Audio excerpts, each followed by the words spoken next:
you can see that we have a fantastic panel assembled here this afternoon, and the topic that we're going to talk about is the changing face of leadership. What does that mean? Well, if you looked at your program and chose this session, you saw that the changing face of leadership, what this panel is going to be about, is creating communities of inclusion. And many times when we think about diversity, we think about issues of equity and equity of access, which are critical, because without any equity of access, we're not having the conversation. But today, what I'm hoping we'll do is talk and move beyond that and think about what would it really mean to lead for inclusion, and what does leadership for inclusion look like? And that leadership can take place in a classroom where you're leading for inclusion, in a school, in a workplace. So what does inclusion look like? And what are the lessons that our panelists have learned about really creating some inclusive environments? So that's what I hope we'll talk about today.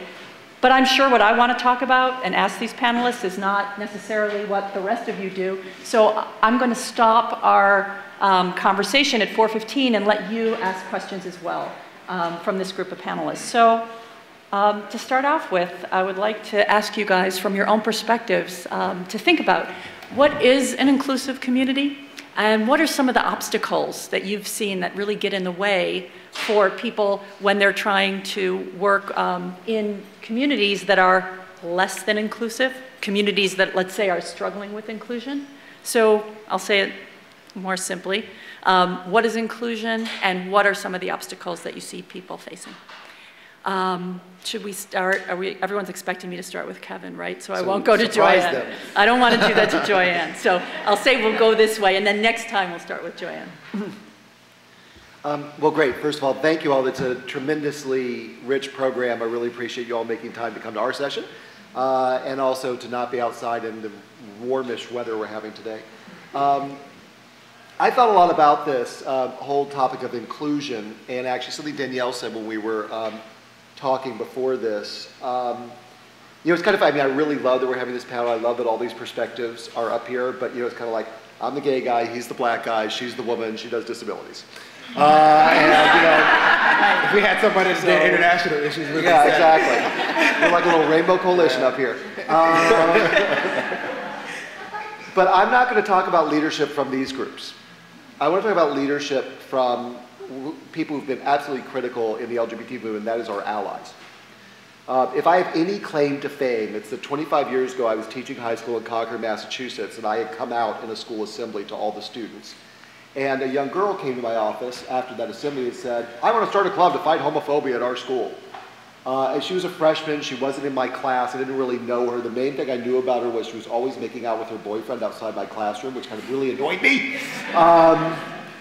And I was surprised that this young woman was so interested in this subject. So I said to her, I said, why do you care so much about this? And she said, oh, that's easy. My mother's a lesbian, and I'm tired of hearing my family get put down around this school. Now, this is 25 years ago when LGBT-headed families were not nearly as visible as they are now. So frankly, it had never crossed my mind that I might have a student who had a lesbian or gay parent. So I was like, oh, that's interesting. Did you have a name for this group you want to start? She said, I don't know, you're gay and I'm straight. Let's call it the Gay Straight Alliance. And how many of you actually went or worked in schools that have gay straight alliances? I'm just curious. So now that started with a 14-year-old straight ally in 1988. And we focus so much, and it's important to do that, on the role of people without privilege. And I had a professor at Harvard called Chuck Willey who used to talk about that change comes from what he calls the courageous push and the compassionate pull. The courageous push is when people who've been historically excluded push back against their exclusion. But that alone will not create change. You must have the compassionate pull by people who have privilege.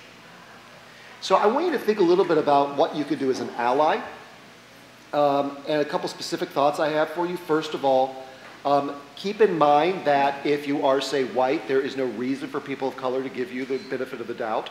They have plenty of historical data to suggest that we don't get it.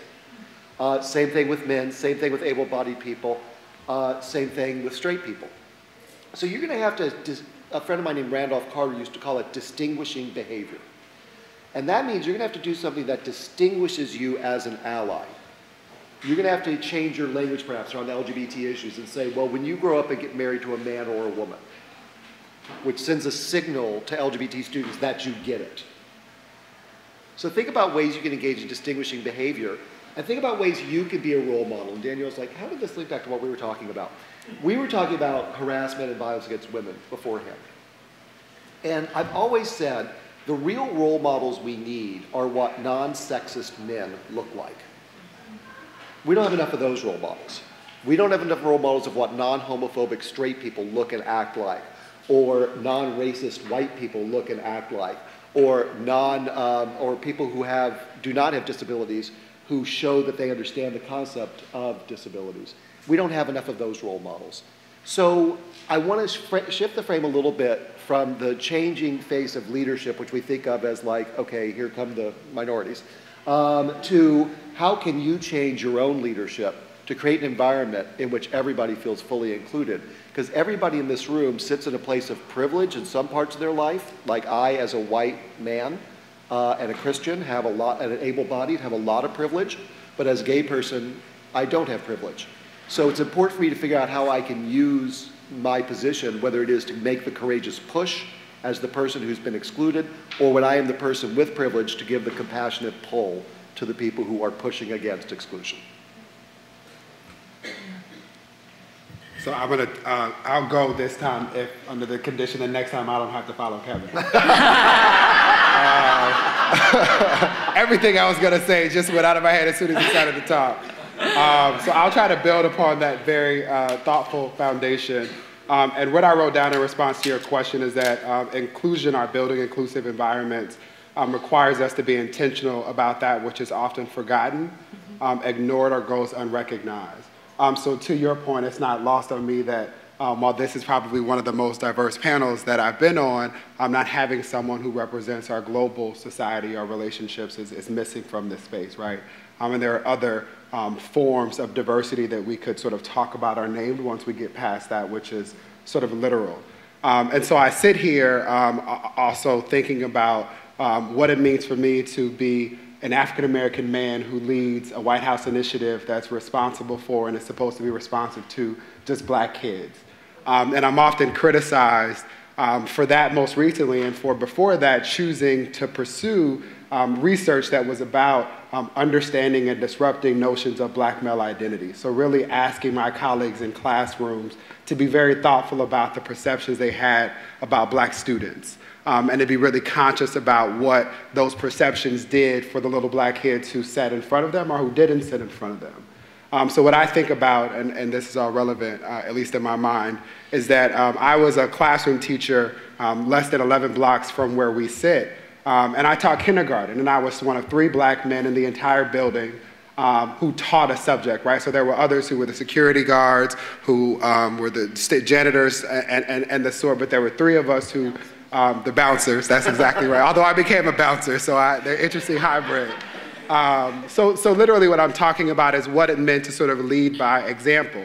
And I was the only classroom teacher, although one of the other men of color was the head of the art department, and then another taught PE, right, where you expect us to show up. And what always struck me, there were a couple of things that struck me. One was there was not a single Black boy out of the 56 kindergartners at the school. And so I was often amazed when I saw my children, right, because this is the point at which they are imagining their lives when they grow up and are excited to enroll you in the process of helping them to figure out the world.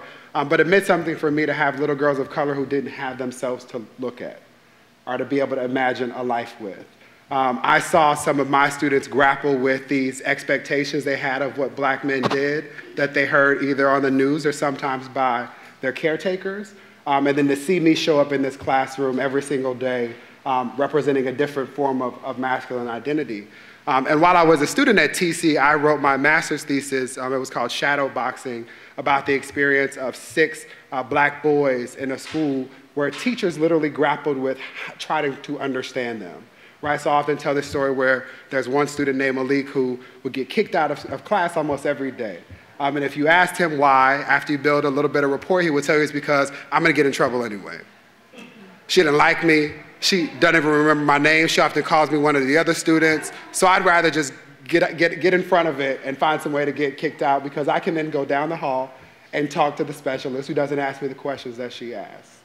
And then I talk to my colleague and I say to her, help me understand what's going on in this space. And she just says, I just don't understand him. I don't get the art that he purports to like. This music that he says he likes, it just doesn't make sense to me. And you had on often the same, opposite side of a wall, two people talking at the same goal, wanting to reach each other, wanting to meet each other in the middle, but absent this intentionality, just could not find ways to take away the bricks that had been developed over time. And so I say all of that to say a couple of things. One, inclusion is about having difficult conversations and making people often feel uncomfortable.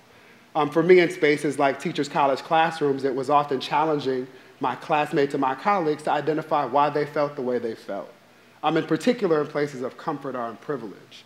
I think the second point is recognizing your privilege and then using it to advocate for somebody else.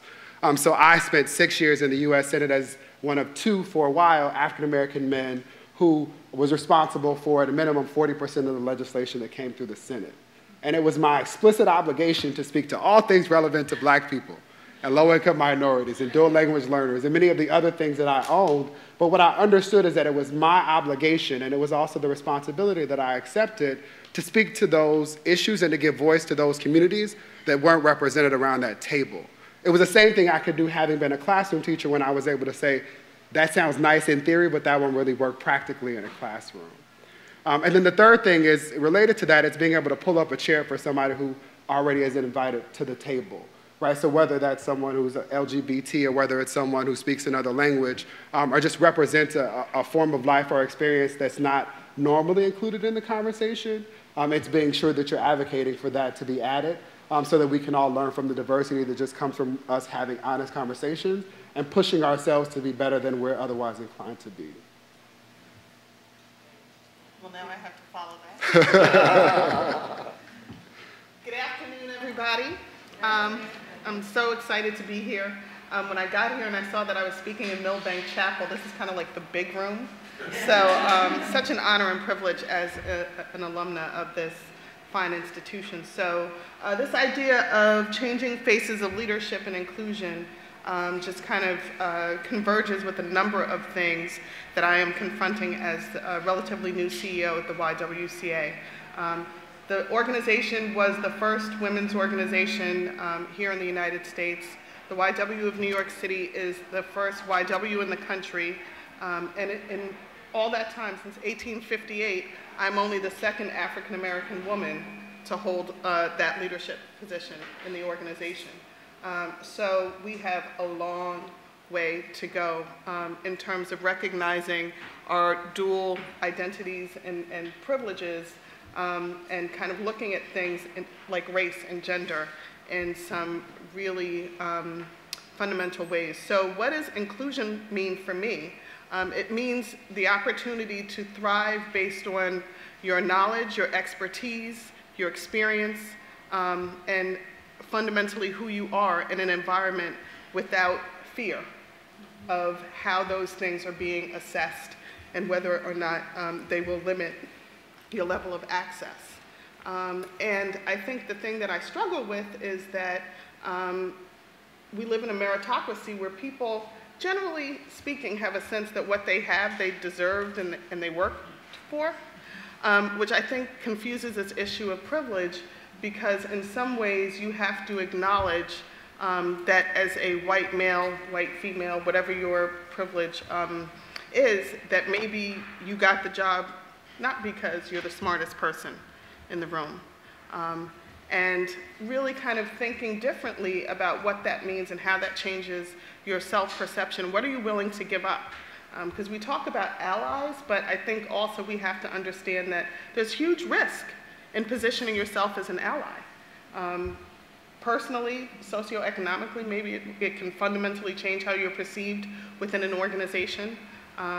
But also, you know, what are you willing to give up? And I think that's where we kind of struggle as a country and as a society, because I think there are a lot of people who are sympathetic, but they're not really willing to kind of confront how they see themselves and to give up stuff, right? If my kids, you know, go to independent school and, you know, my background somehow gives me an advantage in admissions, that's a very personal thing. And so what am I willing to give up at the expense of maybe not taking advantage of some of the unearned privileges that I enjoy in a society? I think the thing that's changing right now, and I think we've definitely seen this, at least from my perspective with our current president, is that, I sat in a room with a number of very senior corporate white folks about a year ago when I was transitioning out of my role at my last organization. And as they were kind of assessing the president's leadership, they had to acknowledge that we had partners from Sullivan & Cromwell, Wachtell, PricewaterhouseCoopers, never had a black boss, have never been in a situation in their 30-year plus career where you've been accountable to someone of color who did not fundamentally share your experience. And so I think we have to kind of think about, as we confront leadership, this is a very new model for us as a country, because a lot of the people who hold power and privilege, the people of color in their lives really serve them in some capacity. I would say half the room had, nannies of color or, people on their staff who were much more junior. And so this idea that not only do we go to institutions like the one we're sitting in now and thrive, that we actually have gotten something out of the experience and that we can be the expert on the topic. It seems very simple, and I know in some ways, obviously, I'm preaching to the choir, but there's a fundamental shift that has to happen for people at a very basic level to get them to think differently about leadership and inclusion. And I recently had the opportunity to talk with a guy named Chuck Shelton, who released the White Men's Leadership Study. You can get it via PDF online. And he said the conversation he's having with other white men is that this conversation around inclusion is not going to be all about you. In a minute, the demographics of the country are going to change, and diversity and inclusion is going to be directed at you. So right now you have a privileged position where you can opt in or opt out of the conversation, and I think that makes a lot of people uncomfortable. And so we have to really continue to create opportunities for open and honest dialogue about who's going to be in charge and how that's going to impact our society and the future of our country. Good afternoon, everyone. I just wanted to first just say that I'm very humbled and honored to be a part of this dynamic panel. But I wanted to just sort of go back to Kevin's point a little bit, and I think before we have discussions about inclusion and what that means, I think it is imperative to begin those discussions with challenging people, especially and particularly people that are in power and leadership roles, to acknowledge and recognize biases and prejudices that they may hold. And I think, although that might seem very simplistic to say, oftentimes it becomes very difficult to do that. As Danielle was saying, that it becomes, and dialogues are very uncomfortable at times. And I think before we can talk about inclusion, that has to be recognized.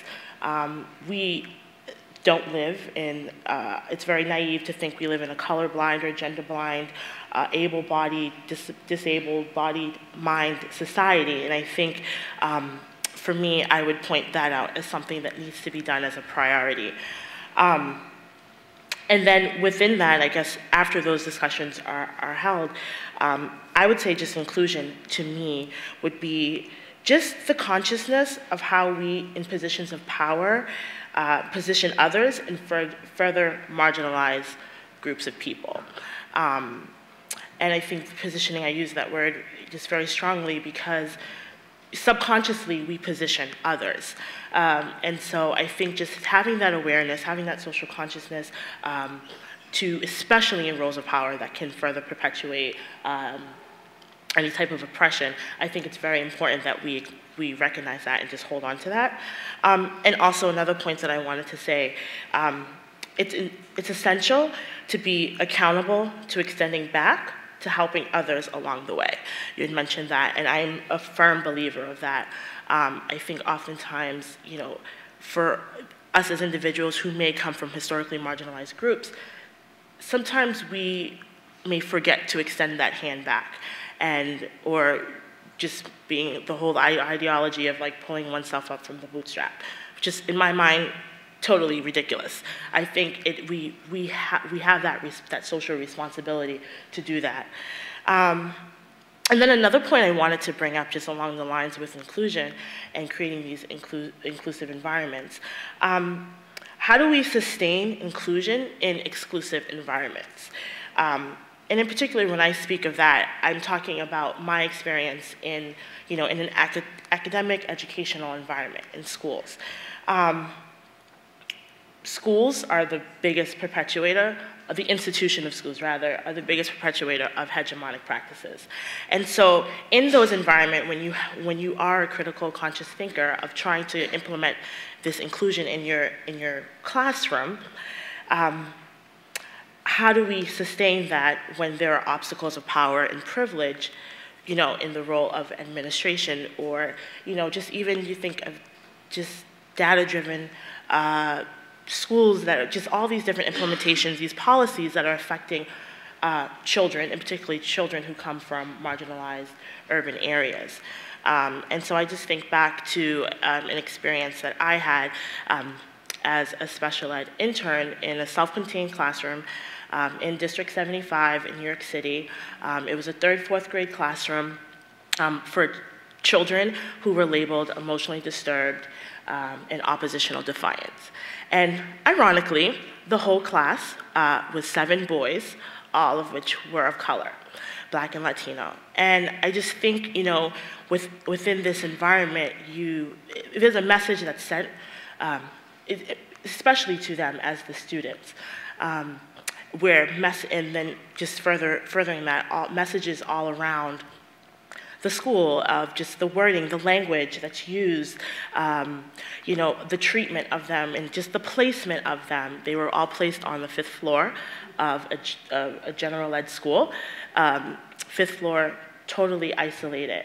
And one thing that struck me in particular, as I was just battling this idea of, sustaining inclusion in this environment, was the word wall, which if you have been in a classroom, you're very familiar with word walls, sight words that children are expected to know how to spell correctly and expected to be a part of their everyday vocabulary and dialogue. And one of the sight words for these children was the word restrain. And it's so powerful, that message, that subliminal message that is being sent to these children. And so I just really I challenge that question, that thought, just of how do we, keeping that inclusive environment in an environment that has so many obstacles in the way of really, making, effective change. So. The degree to which there is a price for our racism, sexism, homophobia that we may not be able to recover. So I'm thinking about a couple of years ago when my staff did a retreat for middle school kids from Harlem and Washington Heights. And these are all kids who are on or above grade level, college-bound students. And we did a lot with them that was gender specific, so that we gave Black boys the opportunity to think about gender and identity and how that was affecting them as 12 and 13-year-olds in a way that I think has not been part of the public conversation. We don't give kids opportunities or spaces to call it what it is and put it on the table. And the girls walked by the boys group. They were sitting outside on a college campus, and the boys were crying. And the girls said, "Why are the boys crying? Like, what are you guys talking to them about?" And the boys were crying because I'm a 12-year-old, but I know that when I walk down the street, it doesn't matter if my pants are pulled up, doesn't matter if I have my backpack on my back, I'm wearing glasses, I have the uniform, people are afraid of me. People are gonna follow me. People are gonna let me know that wherever I am in that moment is not where I belong. And I have no emotional support or resources to really confront that. And you can't get that back. You know what I'm saying? We really can't get that back. So we have to be so vigilant, not just in talking about our values around inclusion and leadership, but there has to be accountability in our organizations. Whether it's Teachers College, whether it's the YWCA, I don't want to go into a meeting of substance and be the only woman or the only person of color. Now, I had a lunch last year with a donor for an organization I was working with at the University Club. You know, here we are in Midtown, right? There are about 100 people doing business lunches in the middle of the day. Not only was I the only black person who wasn't serving food, but I was the only woman in the room. And so we've got to confront that, and there has to be accountability. You know, those of us who see, who know, have to hold people accountable.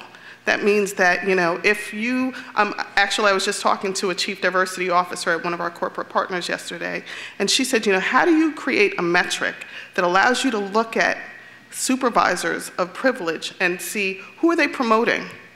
You know, how are they rating people's performance? Because most of the young associates that are coming in are women. Most of them have performed at a higher level academically in professional schools. So why are they not being promoted at the same level? Why are they getting ratings of 3.5 while the guys are generally getting 4s and 5s and the bonuses that come with that? And what's the accountability to make people confront their stuff and be responsible for that? So usually we look at that kind of data, we look at the impact and we say, oh, that's such a shame. You know, but as a leader in an organization, I have an opportunity and a responsibility to hold people accountable. If everybody on your staff doesn't like you, then I'm looking at you. You know, and so we really have to shift how we think about leadership and how we take on that role and hold people in our organizations accountable. Yeah, and that's the changing face of leadership right there, the accountability piece. So when I reflect on the comments so far, it seems that inclusivity is about finding allies, having difficult conversations, and knowing when, to use Joianne's term, how do we sustain inclusion in exclusionary environments, if they're classrooms or if they're organizations. There's only 5 more minutes before I turn it over to everybody who's here who has questions for you. So this is just a question that I have, which wasn't on the sheet, so don't answer it if you want to. But I'm wondering how you sustain yourselves as leaders in environments that are exclusionary. In those rooms, how do you sustain yourself when you have to be the one to speak for everybody? And advice you have for people about sustaining themselves when they are leaders and taking on the difficult work that all of you are. We start down there this time? Yeah, that's only fair, right? A friend and I were just having this conversation, and I think it's a conversation that comes up quite often. I would, for one, say that it's quite exhausting being, you know, that face of diversity, sort of this tokenized position that you're placed in. And I feel like although this is not a part of the question, I just want to say this, that there is a danger within that as well.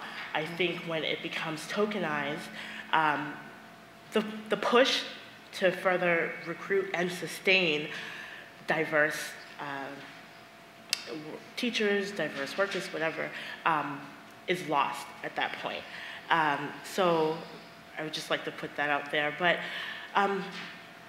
I would say, like, although it's exhausting, and although at points you feel like you are the representative of women, the representative of African American Black women, I feel like, again, it goes back to this accountability thing. We are accountable for that. I mean, that's part of our. I feel like we're required to do that in order to be able to extend back. You know, and so, yeah. So I would say it's so critical, and I'm so glad that you mentioned that, because I think that there is definitely, you know, Black women tend to have higher rates of depression, and we eat so much. Not physically just eat, but also emotionally eat. I had to throw that out there. So I'm a storyteller, so I'll share another story. So I was sitting at one of these wonderful lunches at the Union League Club, which probably had fewer Black folks serving than the University Club did. And this wealthy donor says to me, and fundraising is catchy, right? Because you want to get the gift, but you don't want to offend the donor. And he says to me, you know what the problem with the African American community is? And I grabbed the table, I said, oop, here we go. Now this guy gives $250,000 to my organization, so I'm like, whatever it is, you're gonna swallow it. And he says, well, the problem is that 14-year-old black girls don't know how to keep their legs closed. So this is, right. No, I did not flip the table and fulfill that stereotype of the angry black woman. But I did understand that I needed to tell that story. And I repeat that story. Because I think that we have been self-congratulatory since the civil rights movement that we have overcome, particularly since President Barack Obama is in office. We have not overcome. And this is someone who donated to Obama's campaign. But the fundamental ideology has not shifted. And that's where I get back to the other accountability piece, because I didn't have any support around my feeling like we need to stop this financial pipeline and say we're not going to align ourselves with that person as an organization. But people had the opportunity to hold him accountable in that way, and they did not. You have to tell your story. You have to tell your story. You have to, go for drinks, whatever it takes. I did have a cocktail that afternoon, I have to say. And we got the gift, but at what price? Yes, young people benefited, but I think also for me, it was also an awakening, understanding, going back to this idea of making a personal sacrifice, that at some point you have to say flag on the play and be willing to make a different choice for yourself in order to maintain your sanity. So call people on their stuff. Don't internalize it. Great. So a couple of things. You asked the question, how do we sustain inclusion in exclusive environments? And I think the answer from me, or the responses that you find, champions of culture change, right? So a couple of things that relate to your question, but that also speak to that, is one, how do I sustain myself? I'm clear about establishing boundaries. I will not speak on behalf of Black America. I wasn't at the last meeting. I'm not authorized. They didn't give me permission. I can, and I do, however, speak on behalf of the White House, and I will speak on behalf of myself, as informed by my experiences as a young boy who grew up in Inglewood, California, at a time when being smart and liking school was the quickest way to get your sneakers stolen. As somebody who has lived what the then Senator Barack Obama said, it's a sad thing that we live in a country where a black boy with a book is looked at as acting white. I speak as those experiences inform what I know to be true, by data, by experience, anecdotal, and otherwise. So being clear about those boundaries, I think, is the first part of that. The second thing is holding myself accountable for, one, not assuming that people, based on spatial location or pedigree or credential, should know or act a certain way. Right, so I've often found that in hindsight, some of the times where I felt the most incensed and frustrated has been by entering into a conversation assuming that somebody should have known better. And if I hold myself accountable to, one, knowing that I'm not strong enough to change somebody's mind, especially when it's focused on ignorance, then I'm better able to sustain myself. The other part of that, and this speaks to what both of you have talked about, is picking my battles wisely and then learning to take the long view. So something that I learned from Senator Kennedy is, when I was at Teachers College, Aaron Pallas, we have a healthy relationship, but we would battle. He and I would battle, and then in classes I would battle. And I said yesterday when I spoke to some of the admitted students that I took out every frustration I had being a classroom teacher, coming to this space where we talked about all these privileges that we should be able to access. And so we had been having a conversation about these magical windows. This is when he talks about Lakoff and don't think of an elephant. So there's this magical policy window that only comes into view on the 12th hour of the 11th moon, and only in this time period is when change can happen. And what I talked about was how frustrating it was that we would just simply accept that. Right, at the #1 institution for training teachers in the country, at one of the most resourced institutions, we were okay saying that we just had to wait and that incremental change was sufficient enough. And so what I appreciate is that Aaron Pallas created a safe space in which I felt empowered enough to voice my frustration with this dominant conversation that you, black men, should be happy because things are better than when people were enslaved several years ago. I felt comfortable enough saying to her and to everybody else in that room that this is insufficient, it's not enough. And I told the professor then, because class was winding down, he said, we don't have enough time to get into it. And I said, the first thing you're going to hear coming out of my mouth the next class is returning back to this conversation. And so the last thing I'll say to this point about holding others accountable is holding ourselves accountable. So what I took from that experience was if I cared so much about what was possible and what was plausible, I had to be willing to put myself into that situation. And so I took a pay cut from teaching. Is that possible? See? So if you can imagine what I said to my friends after graduating at the top of my class at Columbia, that I was one going to teach, then a couple of years later I was going to take a pay cut from teaching to move to DC to see what was possible in terms of leveraging government and policy to create sustainable change. And what I realized is that, look, it's not an easy thing, right? It's much easier to say in principle, I'm not going to eat that food, than when you're in the position of needing to sustain a bottom line and know that there's a donor that can meet that need. Right? It was really easy for me as a privileged student sitting in one of these rooms over here to say, it can't be that hard, I'll go there and I'll fix it myself. But it was another thing that didn't sit in Congress for 6 years attempting to reauthorize ESEA. But the last point I'll say is that if you're able to develop family relationships with, for me, friends and others, sometimes people I've worked for, people who have worked for me that understand the importance of it, that are shared, that have this shared sort of anchored moral compass by which we all do our work, I'm able to sort of tap into them at these moments of frustration and acknowledge it, and it's all worth it, right? So the closing of the circle is that I went from being frustrated and talking about what could have been to now being in a space where I can be a possibilist, where I literally have a mandate to fill these gaps and to connect dots and to find ways to change predominant conversations about the things that Black students are able to do in ways that directly align with who I am and the things that I know to be true. Well, I really do want to get to the questions, so I'll try and talk really fast. First of all, one of the things that David said that I did want to reference back to, and I think you might have said it as well, Danielle, is that inclusion requires difficult conversations and might make people uncomfortable. So what? Education makes people uncomfortable. How many people here are not native Spanish speakers but took Spanish? Raise your hand. How many of you rolled your R's perfectly the first day? What education does is pushes you out of your comfort zone. So I've never understood when we get to inclusion, something that we know is true about every other form of education, that it involves an element of discomfort because you're stretching and you're growing. We better not make anybody uncomfortable.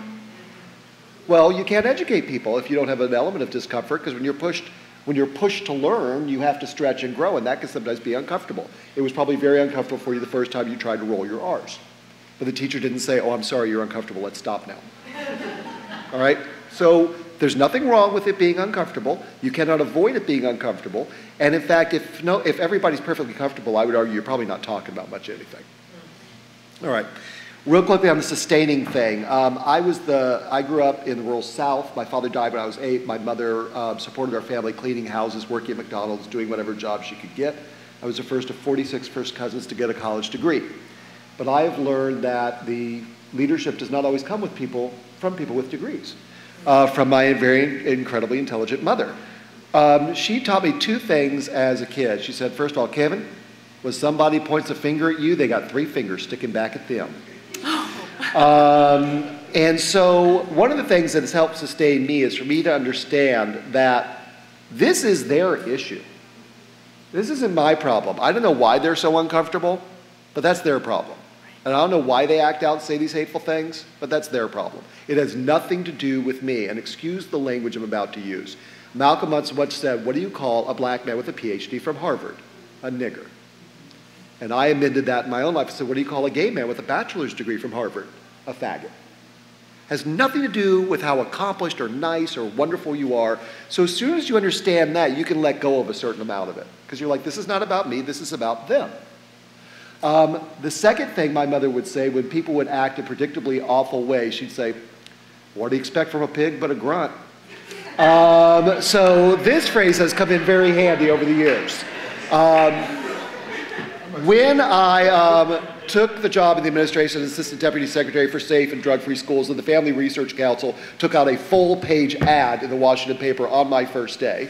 When Sean Hannity led a 3-month campaign to get me fired, when 56 Republicans introduced a resolution into Congress asking that I be fired, which I got framed, I thought, what do you expect from a pig but a grunt? This is once again about them and their issues. It's not about me. I'm a wonderful person doing a good job. The final thing that sustains me is this. There was a generation of LGBT people before me who lived in much scarier times. Remember, when I was born in 1963, it was literally illegal to be gay in all 50 states. There was a federal executive order which banned the employment of gay people in the government, and being gay was still diagnosed as a mental illness by the American Psychological Association. But there were people in 1963 who said, this has got to change. And frankly, for me to indulge my feelings of self-pity when I'm finding it difficult is a luxury. They didn't. They made it possible for me to have an unbelievable degree of freedom that was unimaginable in the year I was born, 1963. And the only way I can say thank you is to make sure that the next generation is freer than I am.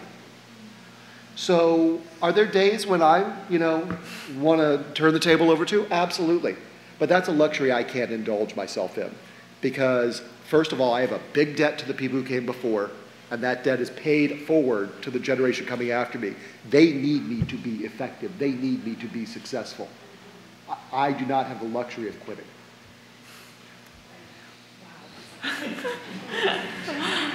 Beautiful.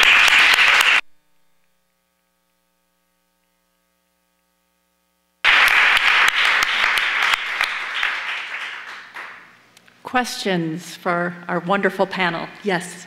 Good afternoon, and thank you for the invaluable information that you presented. But I'm just wondering if there's ever a time when there is an exclusion, you're not included, and you know that in your heart of hearts that it's unintended. And I give this example. I'm just wondering how you would handle it. At the 125th, and it's a prestigious institution where people do just wonderful work. But there is a very slight exclusion. At the New York Historical Society, when we had the 125th year celebration, and we had a renowned historian to give the history of Teachers College, and it was fabulous, except many of the contributions that African Americans had made to Teachers College was left out. And there was no indication that it was a time constraint or whatever, but people like me who was sitting in the audience, and I came through here with a doctorate, and I'm from the South. I know that Teachers College opened the doors for many people of the South to come and get degrees, but none of that was mentioned. And I kept saying to myself, well, I'll just talk about it slightly to the person. But then it just went so extra with him talking about he did his dissertation on the Klan. Now, I just thought that was too extra. So in the beginning, when I thought it was just like overlooked, I thought he cannot come here and overlook all the contributions that African Americans and people of color have made to the institution, and then talk about he made his dissertation on the Klan. So here's what I did, and you tell me what you think. I wrote a letter to the trustees and asked, what about the contributions that were excluded? And was it necessary to speak about his dissertation of the Klan? Well, I don't know how it got, if it got to the president, but today when I saw that same video, not only was Ed Gordon presented, but he was on the stage. So we have an institution here with the president. If you write to the trustees, it's gonna, and you're an alumni, it's going to come back to where it's straightened up. So unless people of color are writing those letters, raising those questions about why is this guy coming here? This is an internationally renowned historian. I don't want to call his name, but you know who I am. You knew who he was because he was the speaker at the 125th year that got up there and talked about, he wrote his dissertation on the Klan and did not acknowledge Ed Gordon. How do you handle a situation like that? For a question? Because I was there. Yeah, and then and just so we can get another question, have another panelist. Great, Danielle, thank you. So I would just say I was there, point taken, and I spoke to someone in the development department. Okay, I wrote a letter. She supports what she did. And it was effective in that it made a difference. Because we have a woman's president. Question to Yeah, so question to my left. Yes, Kevin. Has already spoken to part of the question that I have in mind. But as you've said, we have been talking about inclusiveness in this society since the 1960s. And we have had all kinds. First, we had EEC, Equal Opportunity Commission, which often did nothing. Then it seems to just have phased out of our society. We don't even hear anything about it. There's nowhere to complain. And we have institutions and organizations that have directors of diversity. And many of these people are not really given the adequate support from the organizations that put them there, give them a title and put them there. Now, what would any of the panel members suggest to people who are in these situations where they're in a position to institutionalize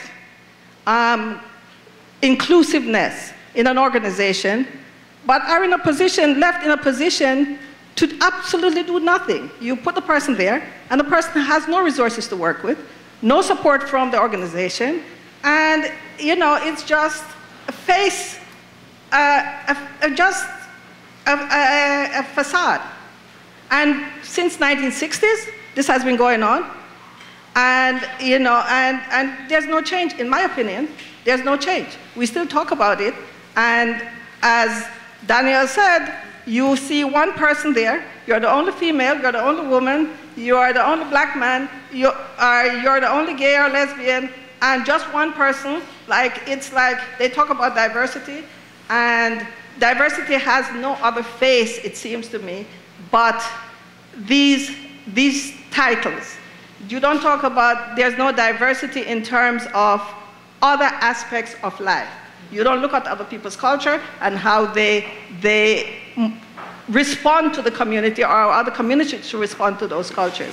What advice do you have to give to people in those positions, how they handle this impotency actually in the situations they're placed in and being paid to provide solutions? Yeah. So if I could respond to that, and I think I'll touch upon your question / statement as well. And it's that we just have to be strategic. So I reject sort of a part of the frame and the premise in that we always have resources. So in an instance in which you are positioned to be the only person in that space, it's one, finding allies that are elsewhere that you can bring to bear in that conversation. It's acknowledging that whether it's a speaker or a group of people or a board, that people are often compelled by one of three things. At least this has been true for me in politics. And one is personal experience. Two, it's things that matter based on spatial location. So if you're a senator, it's the things that matter to people in your state. And then three, it's things that are popular, that are talked about often. So right now that might be civil unions or immigration. And it's finding ways to be strategic about connecting those dots. One, finding people who can carry water that you can't carry. The point that's relevant to the conversation today is that for a long time there was not a lot of discussion around his murder. It was not until some youth activists went to Twitter, a social platform that allowed them to get their message out, to have other people echo that same message, where people of influence then got involved and it became a national story. And then the third thing I'll say to this about, again, being strategic is finding ways to triangulate people and issues. So I quit my job a little over a year ago, packed up my apartment and drove to the state of Nevada. I ended up serving as the Policy and Research Director for the Obama for America campaign. And it was my responsibility to find ways in one of the worst states in terms of the economic climate, the education climate. It was my job to talk about the ways that the administration had done a better job or would do a better job than the Republican candidates. And I was often surprised at how often I would meet people, especially minorities and women, who would say that they were voting for Republican candidates. And initially it was very visceral, right? Like, so you want to tell me as a woman of color, after you've heard these men talk about wanting to control your body, that you still will stand and support them, right? Are you, as a young student who has health benefits now, at this very moment, until you're 26 because of something President Obama did, are willing to give that up to somebody who's going to cut all of your benefits? And what I had to be reminded of is that if I had just come at them in the way that I'm used to, which is, here's the data, here are the facts, I need you to tell me why your argument makes sense, it wouldn't have done anything in that space. Right? It was finding ways to sort of step back and then ask them questions. So tell me, what is the issue that matters most to you? And then listening to what they articulated as their concerns, and then finding ways to give them that same information and the same facts in ways that were more easily digestible. The last story I'll share is this. When I worked on the inaugural committee, I had a colleague who was responsible for planning the gala for our servicemen and women. And in a meeting where she was talking about the plan, someone asked the question, where are the Tuskegee Airmen going to sit? And mind you, I'm the only African-American man in this space. There's 2 other African-American women. And at this moment, we had a spiritual connection because she ended up saying that they were going to sit in the balcony. Right? So the 3 of us had that initial response, like, the hell they are. Right? Like, and what was important in this moment was to acknowledge that she didn't mean anything malicious by it. She was simply coming at this, thinking about strategically what made sense for this group of 50 men to sit. And I acknowledge that in that moment, if I had gone off on her in the way in which I had to pray about it. But I acknowledge that she probably would have shut down and been unavailable for any further conversation about what was wrong and what a better solution would have been. Right? So I was clear in this moment, if I had to call the president myself, they weren't going to sit in the balcony. But I had to let it go. I had to take the long view. And I asked her later after the meeting, when she made her presentation, if she would go with me for a walk. And we then had coffee. And I talked to her about having a godfather who served in the Air Force, and shared with her experiences that he shared with me about living in the segregation South after having served in the military, and asked her her thoughts about exclusion and what his service meant to our country. And at the very end, when the check came, I then asked her if she would reconsider her thoughts about the placement of the Tuskegee Airmen, given the conversation that we had. And in that moment, she was shook. She had not connected the dots in ways that for me were all too easy. Like, oh, hell, you have to know that what you're saying is wrong, but she didn't. And so often I think, to your point, like, there's this visceral response. Like, how can you, in 2013, with all the privilege that has had to come into you arriving in this space, made the statement you said, or showed up in this way that is just categorically wrong on so many levels? But far too often it's the case that people just aren't connecting the dots.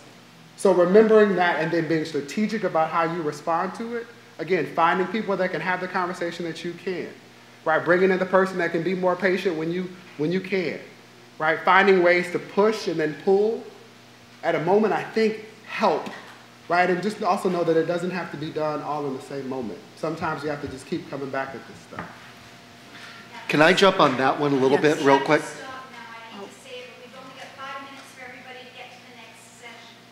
Okay. One last comment. Linda Darling-Hammond taught me 20 years ago here that change is a process, not an event. And I think it's really important to remember that if you are trying to create change, you don't tick off a box and you're done. And I actually think, let's reframe this as an exciting thing. we haven't been just working on this since the 1960s. We've been working on this since, I believe, 1607. You know, when the first white people showed up on the continent and started to get rid of Indians. So this work will not be done in our lifetime, and we shouldn't find that discouraging. We should find it wonderful that what's going to happen is that each decade, a new challenge will arise. Hopefully our circle will broaden. We will become more aware of new issues we need to think about, such as disabilities, which was invisible during my childhood. Literally, the kids with disabilities were put in the basement where you could not see them.